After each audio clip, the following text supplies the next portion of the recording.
What's the home invasion capital of the United States? What is it? It's also the kidnapping capital of the United States. Phoenix. Phoenix. Why? Why? Why Phoenix?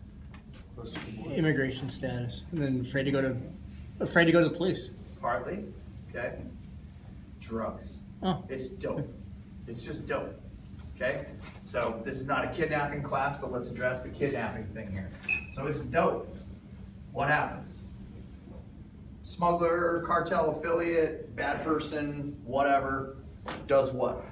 They lose a load, they get arrested, they dump a load, whatever happens, and what do the bad guys do? The bad guys take and they go snatch a family member. They go kidnap a family member. They kidnap a brother, a sister, a mom, a dad, a whatever, to then leverage you in the event that it didn't really get lost, or to recoup their money or whatever that may be. You guys understand that, okay? So that is what causes so many of these kidnappings to happen. It also makes them difficult to solve, because how cooperative are those people with the police when that happens? No. Not very. They also might be in a questionable immigration status, so that takes and makes this even more difficult. So how does this pertain to a home invasion? This isn't just in Phoenix, but it is true here in Vegas. It's probably true in New Mexico as well, is that when these home invasions occur, isn't it more advantageous for a criminal to break in when you're not there? Absolutely. Then why are they deliberately breaking in when you are there? Do they want you to be there? Are they bumping into you by accident or on purpose?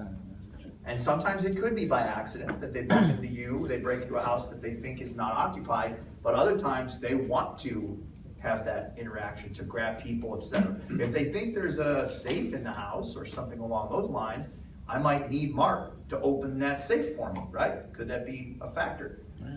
So on this victim issue, just to close this thing out, is these things can happen, and at least the home invasions that I personally worked as a police officer, every single one of them that I went to involved people that were criminals themselves.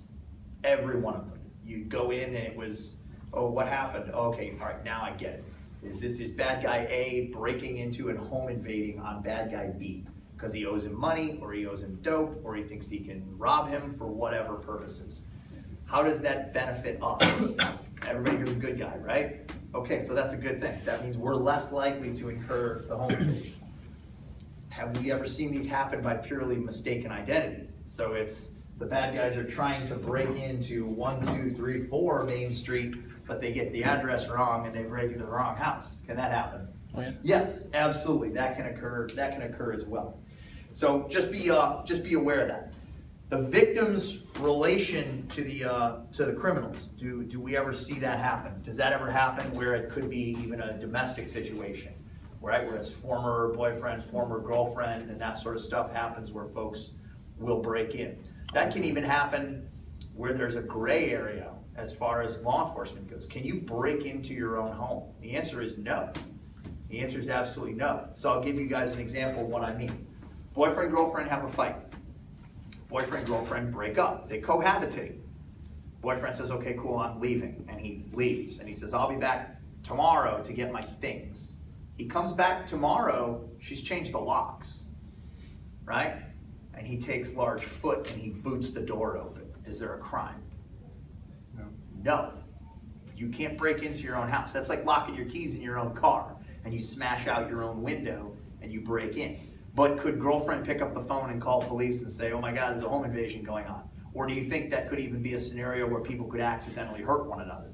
She could take and go get a firearm and shoot him and all that. So that can occur, and that sometimes does occur. Frankly, those are the calls that law enforcement hates to go on more than any other, where it's people are fighting with each other and you have to act like a referee. Intelligence on value